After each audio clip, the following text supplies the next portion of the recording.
Welcome into the Talkin Tide podcast on the Pigskin Podcast Network. I'm Chase Goodbread of NFL.com and Crimson Cover Television, joined by longtime BamaOnline.com senior analyst Travis Reier, coming at you midweek prior to the SEC championship game. We're going to be previewing Alabama's trip over to Atlanta to take on those Georgia Bulldogs in this edition of Talkin Tide. A little bit of basketball talk on the back end. Alabama's men's hoops team has got a big tilt coming on Saturday as well.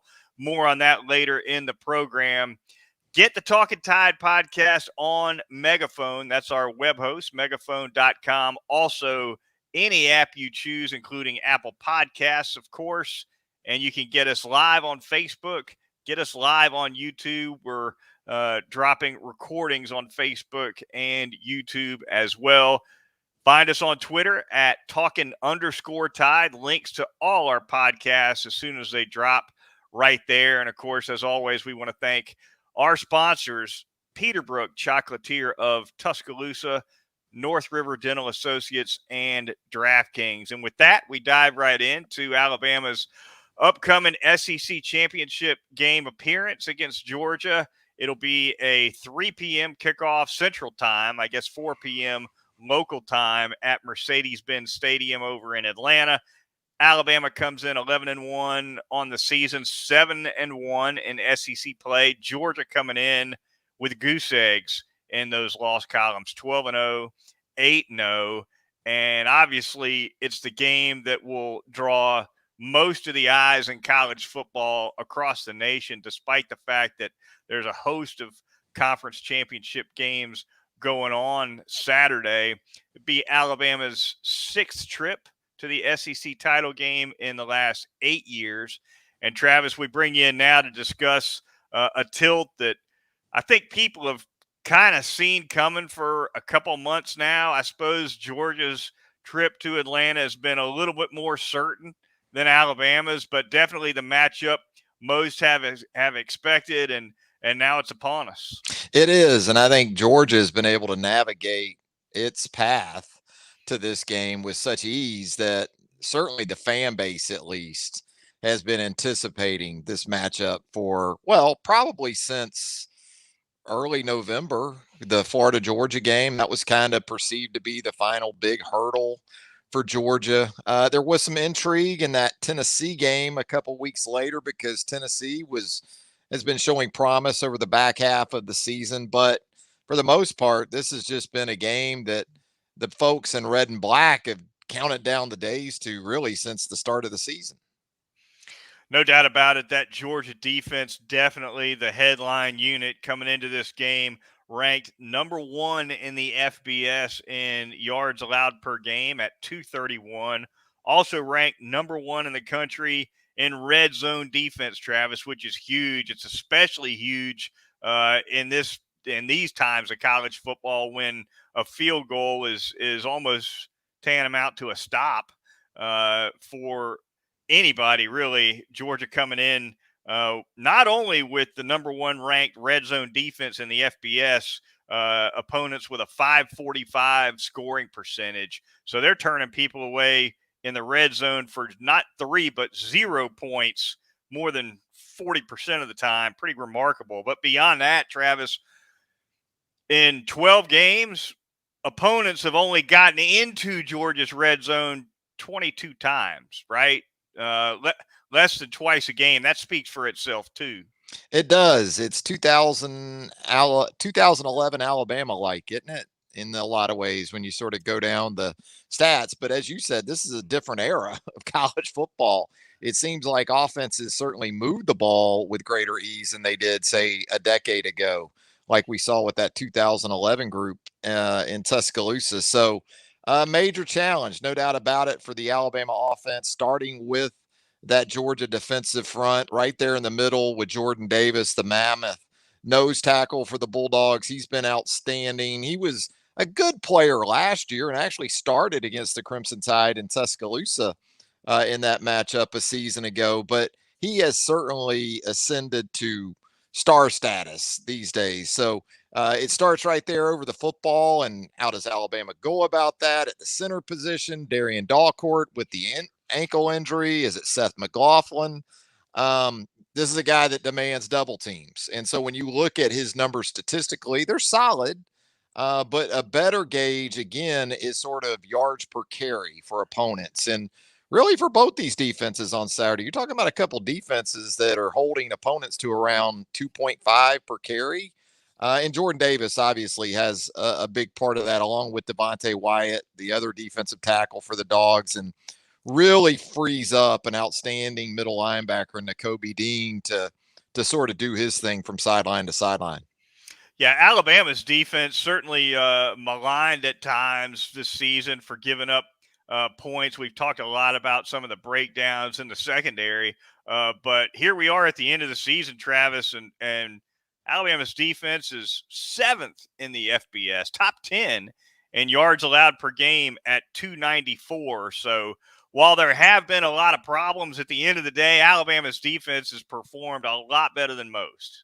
They have, and again, really against the run game, as you saw just last week in the matchup with Auburn. Now it gets a little bit different this week because Stetson Bennett presents some wheels to the mix at the quarterback position, which you didn't have to account for.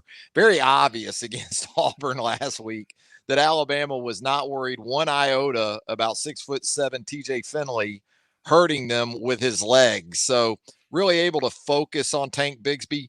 What I like about this Georgia offense too, I know we're kind of spitballing across both sides of the ball here, but what the hell, right?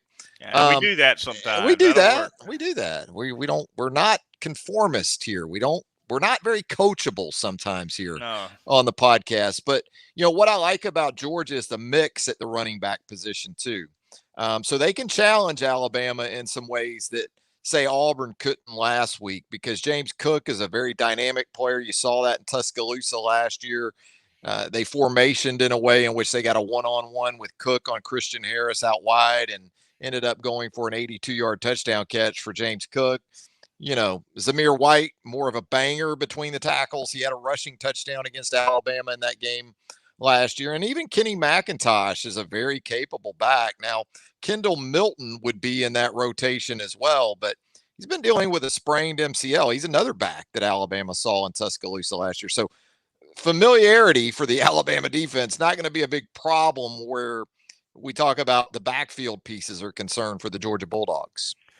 Another X factor in this game, Travis, got to be George Pickens, right? A guy who's been out all season with an injury, but recently found his way back into that Georgia lineup. Hadn't had an explosive game yet. I think he just had one catch the other day. But is he a guy, in spite of the fact that he's bound to be carrying at least, I would think, a little bit of rust into this game, that you consider as a potential a potential big factor for the Bulldogs? I don't. I know he did come back and play against Georgia Tech last week, coming off that ACL. I think bigger concerns for Alabama are going to be, how do you deal with Brock Bowers at the tight end position, because he's a matchup nightmare.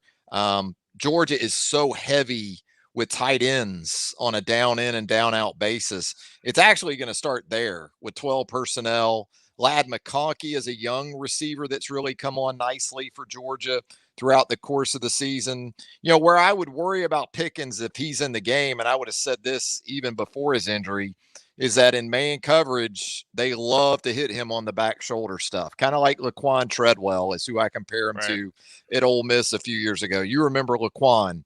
I mean, if it was man coverage, especially into the boundary, the damn back shoulder throw was coming about 95% of the time. And so that's where I would be clued in a little bit more maybe with George Pickens if he's in the game, but I don't see him being a 10, 12 target guy, I guess is what I'm saying this week.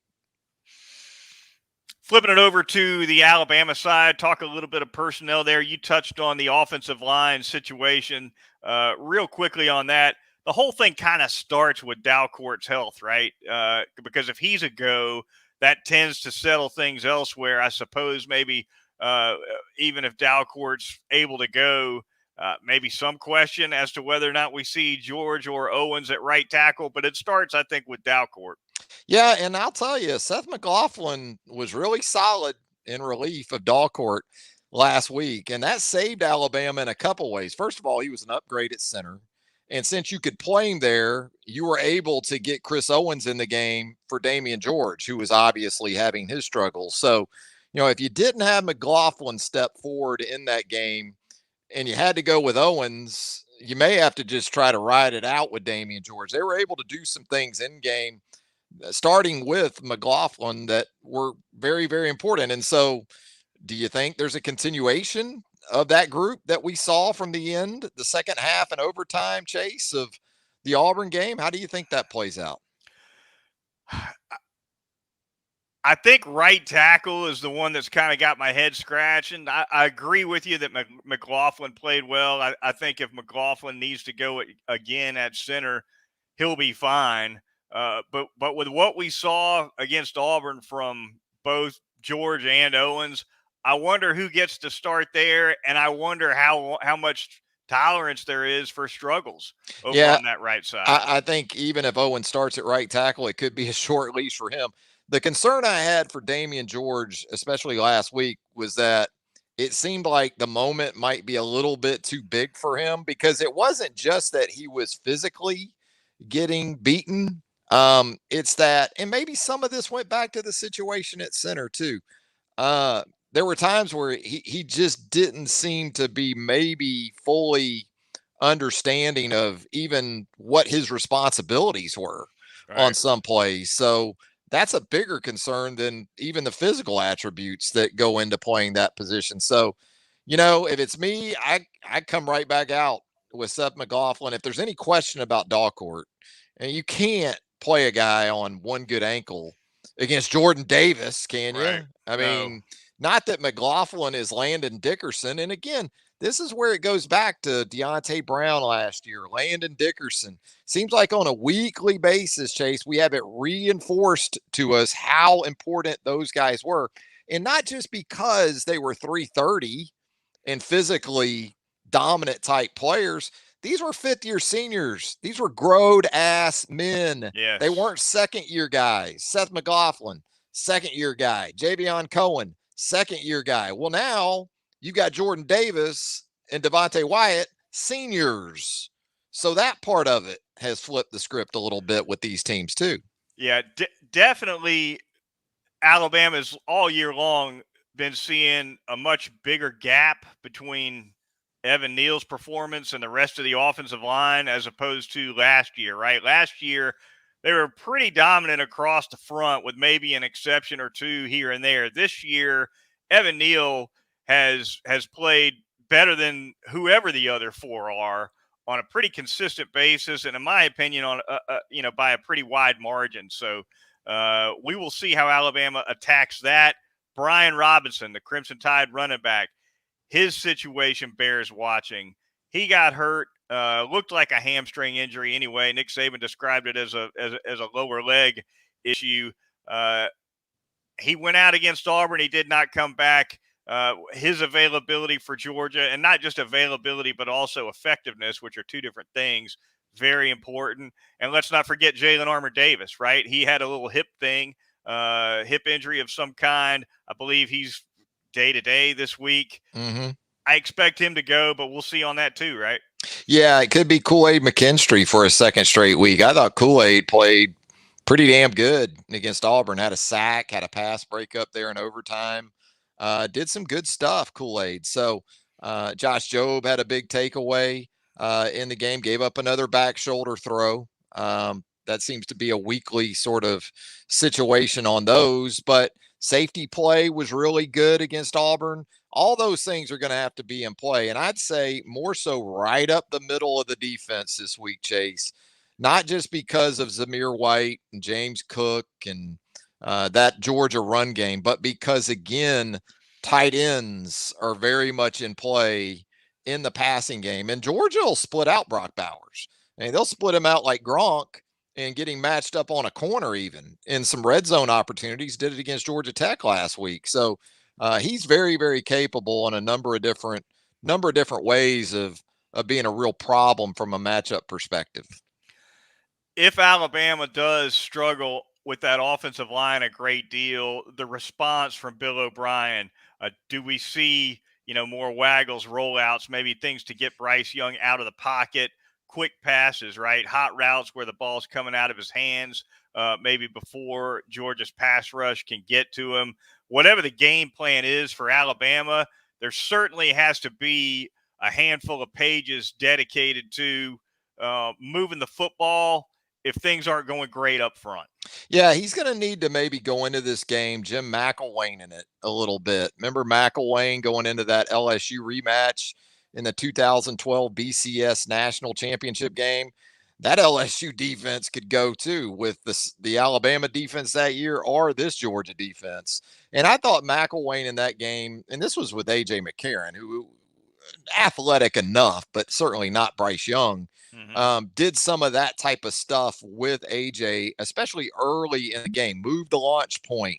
Don't just try to sit Bryce in there in the cup, and do some different things and make good use of his athleticism. I also think the quick game, swing and screen game to either Trey Sanders, if he ends up being the primary guy at running back, he's a good receiver.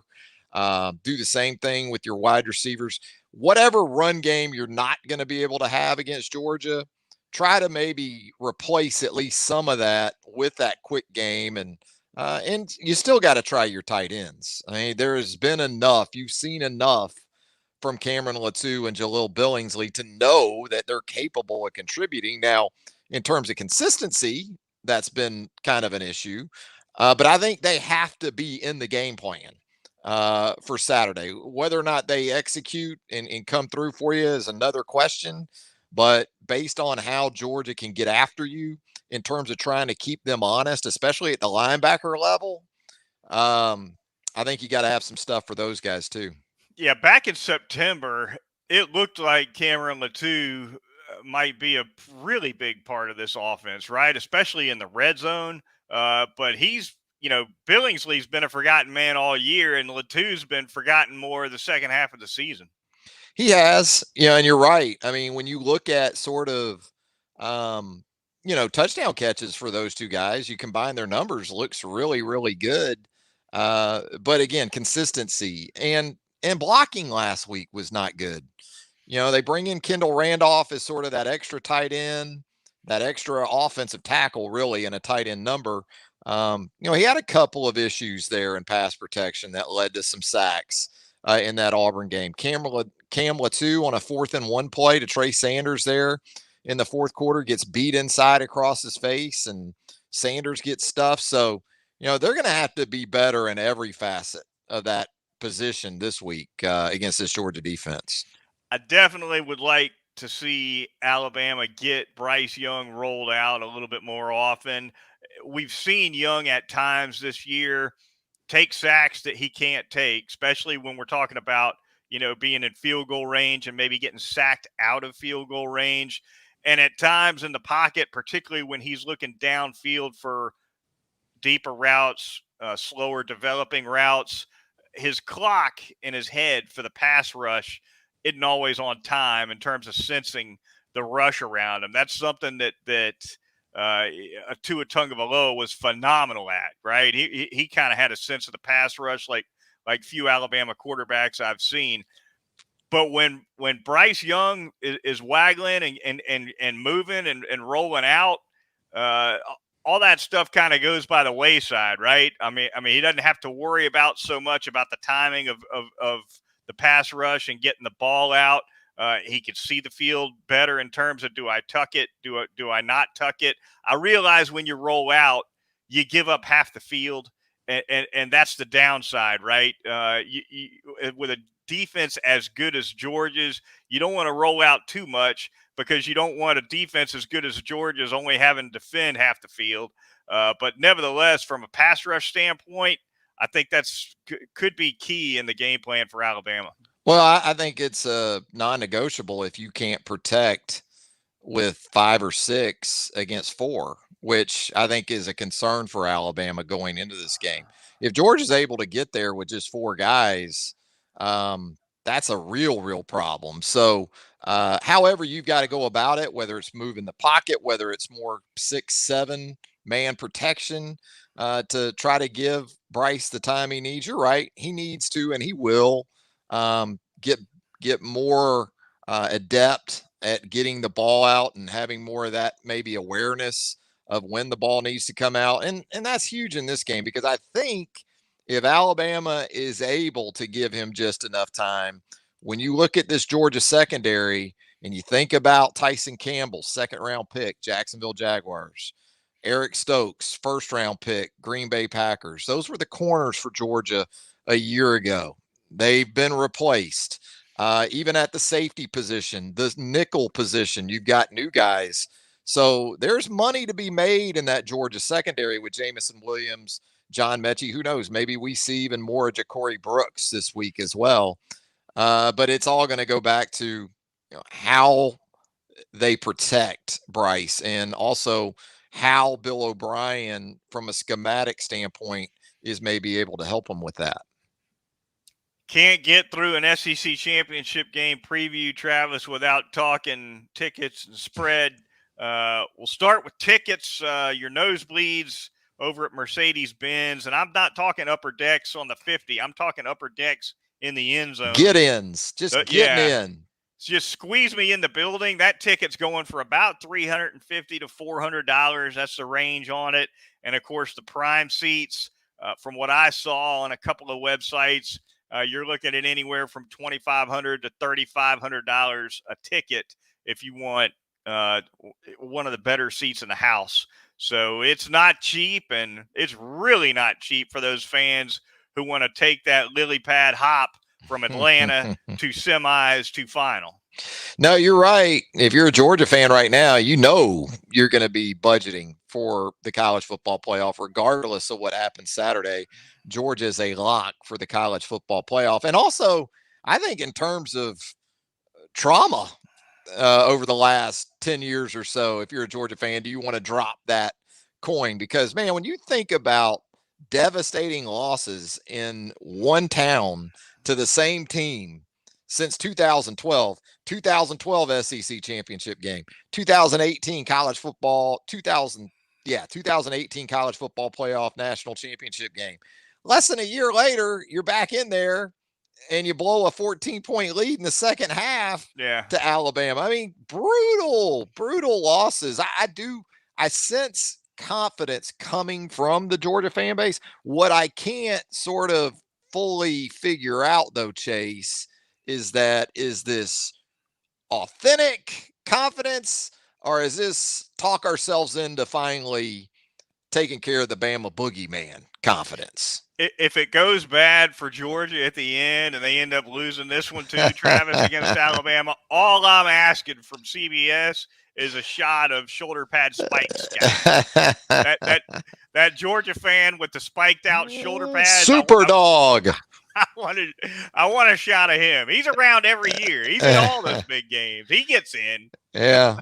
He kind of looks like the old wrestlers, the Road Warriors, back in the day. But at the end of some of these Alabama games, he looks maybe more like Cyndi Lauper back in her wrestling days. Oof. Captain Lou Albano. You remember that? Yeah, I do indeed. Yeah, golden years. All right, the spread, Travis, this is going to be Alabama's first time as an underdog in 6 years. They've gone 92 straight games as a betting favorite. 2015, the last time Alabama Georgia was an underdog. Yeah, that's right, and it was in a game against Georgia. Bulldogs favored by 6.5 in most betting precincts. In this one, over under 50 points even. Thoughts on both of those? Gosh, I think it's going to be right there. I think Alabama's going to cover. I like the points. I'm not saying Alabama's going to win the game, but I'm saying I like Alabama to cover the 6.5, and that may go to 7. And if you're thinking Alabama and the points, you'd love to see that rusty hook at 6.5 going up to 7, right? Push it up. You feel a lot better about that if you're thinking of wagering on the Crimson Tide. I think the total's going to be right there. I think the winner of the game is going to be more around the mid-20s or so. The loser's going to be low to mid-20s. I think it's going to be that close of a game, Chase. I don't know about you. I'll say this about that rusty hook. It's funny. That rusty hook, that half point on the spreads, it's bigger next to some numbers than others, right? Yeah. Because you see more games decided by 6 or 7 than you do 8 and 9. Or 4 or 5. Yeah. Right. Therefore, a hook at the end of a 6, that's good. A hook at the end of a 7's even better. A hook at the end of an 8, if you're betting the dog, that doesn't help you much, right? You know who puts more thought into all that than either of us, though? Who's that? The man. Yes, he does. The man has studied all that a little bit more than us. And you know what? He likes to hear us talking like this. Oh, it's no big deal if it's 5. It's, he loves it. Yeah, you're right. It's no big deal. Next thing you know, it's a 28-23 game or something, right on that total too. Yeah. The man has really nailed it in terms of the early week spread when it doesn't move, right? More than a half a point. If it doesn't move at all, or if it only moves a half a point one way or the other all week long, I think the man loves that. It opened at Georgia -6, I want to say, and it's gone to 6.5. Yeah, and I think he put it at 6 thinking he'd get some Bama money, and he might, but he's thinking if it goes Georgia a little bit early, he'll get that late money on Bama. Right. And then he's right where he wants to be, right? No question. No question. It's when you see a wild swing like 2.5 points, even that's when the man said it right at the beginning, and the boys sweats a little bit early. Yeah. Well, they think they have. But no, it's it'll be interesting to see where the what is it called? The sharps come in late, with that sharp money. Talkin Tide podcast on the Pigskin Podcast Network. Moving on really quickly, going to thank some of our sponsors right here on Talkin Tide. We're going to start by telling you about North River Dental Associates and Dr. Jack Smalley, that great dental hygienist staff over there at 1100 Fairfax Park, conveniently located off of Watermelon Road. They got everything going on over there at Dr. Jack's. Porcelain veneers, cosmetic dentistry, pediatric dentistry, laser dentistry, endodontics, dentures, you name it. They've also got those popular teeth whitening services for that event coming up. You want to make sure your choppers are looking good. They'll get them whitened up for you over at Dr. Jack's. They're going to get you in and out of the building, typically in less than an hour on a routine cleaning. Also doing Botox and Juvederm treatments for those facial features over at North River Dental Associates. Give them a call. The phone number over there, 205-752-3506, or visit them online at northriverdentist.com. Going to tell you about Peterborough Chocolatier, also there in the Indian Hill section of Tuscaloosa. We've said it. It is officially Christmas party season, and you want to be the hit of that Christmas party that you're either hosting or maybe paying a visit to. Get by Peterborough Chocolatier and take some of that chocolate-covered popcorn, maybe some of those chocolate-covered strawberries. They will get you set up with your party platters at Peterborough Chocolatier. You got Heather there. You've got Paula. You've got Jimmy. You got Tatum. All working exceptionally hard these days at Peterborough Chocolatier. And you can give them a call, too, at 205-752-0211. Not too late to get those Christmas orders in. And man, you got an SEC championship game spread you need to sort of figure out this week, right? Peterborough Chocolatier would be a great way to help you with that. Or you can do it like me, Travis, and instead of getting in the order early like a smart person, just be a walk-in. Just walk in there. Walk-in Christmas guy. Yeah, they love you too. They don't care. Walk-ins welcome at the Champions of Chocolate. It all spins. There's no doubt about it.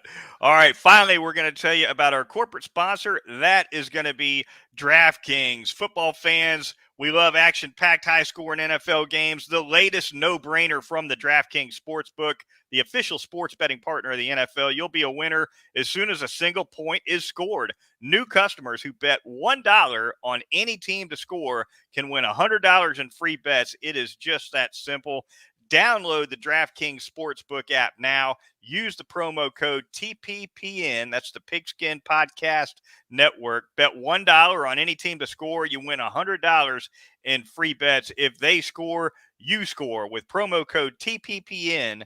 this week at the DraftKings Sportsbook, the official sports betting partner of the National Football League. Travis, we will jump into a little bit of basketball talk here really quickly before we take a quick glance at other conference championship football action coming up on Saturday. But the Crimson Tide, right after taking on number one Georgia in football, folks can flip over to ESPN2, 7 o'clock tip to see Alabama take on the best basketball team in the country in the Zags. Gonzaga, going to be a big tilt. Yeah, I guess you could say that about Gonzaga. They did lose to Duke last Friday night as the number one ranked team, but then we see Duke lose on Tuesday night at Ohio State. So who the hell knows who's really number one anymore? Right. It's that type of start to the college basketball season, but no, it should be a fun matchup. I mean, you got guys like Drew Timme. You've got Andrew Nembhard, the Florida transfer that's an outstanding guard for Gonzaga, and a freshman in Chet Holmgren down in that post, can play outside, face the basket, really do it all. So a nice opportunity for Alabama in a high profile type setting. You'll still have some college football conference championship games going on in prime time, obviously Saturday night, but from the Alabama perspective, it's a really unique double dip for Alabama fans. You're going to have to check the remotes and check the batteries and the remote control at the Reier house, the way we'll be flipping channels for the. Yeah, that'll be a even though you should not have. Well, see, here's the thing, though. I mean, that SEC championship game is on CBS, so it may not wrap till like 9 Central. It could be late, yeah. So you might have to go 2 TV setup. Might have to go double barrel TVs to make all that work if you're an Alabama fan out there. But that's what DVR is for as well. You know, you can make good use of that. If you can't catch it all at the same time, you can kind of go back and check it out. But, Gonzaga actually played Monday night. Like Elvis the King used to have. Yeah. Right? Yeah. Those VCRs. Yes, sir. Yeah, taping those TV shows. But no, it's Gonzaga had a tough game Monday night against Tarleton State.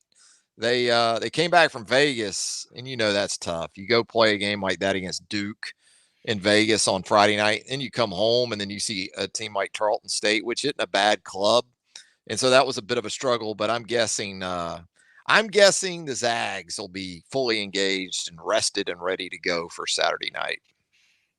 All right, other conference championship action in football going on. Of course, you've got Baylor, Oklahoma State, Michigan, Iowa, Pitt, Wake Forest, a matchup nobody ever thought they'd see, I guess, over in the ACC, Oregon, Utah, Pac-12. Among those 4 matchups, Travis, what grabs you? What would you most look forward to seeing? That's kind of a tough one. Go ahead and throw the ACC game out because that sounds like an old Peach Bowl or something, with Pitt and Wake Forest. And I'm not talking about New Year's 6 Peach Bowl era either. Fulton County Stadium Peach Bowl, as us old timers recall pretty well. No, I would, it's got to be a couple of them. I mean, the Baylor Oklahoma State game's early Saturday, right, I believe. So, that's obviously one worth watching. I don't trust Oklahoma State. I could see Baylor winning that game. If you're an Alabama fan and you're thinking of an alternative path into the CFP other than a win over Georgia, that could be important. And I want to see if Michigan can kind of finish the deal in the Big Ten. And it should be able to against Iowa. But, again, another team that you have trust issues with. And for good reason. So what about you? What do you got at the top of the list? I smell an Iowa win. Oh, Hawkeyes. Yeah. I mean, can't you? Is it not easy to picture Michigan finally getting over the hump against Ohio State and then turn around and get blindsided by Iowa in the money game? I can see it all day long. It's not hard to envision that scenario. It is not because – see, Iowa can ugly it up with Michigan. Michigan wants to play in the telephone booth and run the ball, do all those things. Iowa's fine with that type of game. 16-10. Yeah, 13-12 or something, That's right up Iowa's alley. I'm interested in Cincinnati, Houston. Again, this is a game that you think Cincinnati takes care of, but Dana Holgerson, Houston's had a quietly really good season of its own.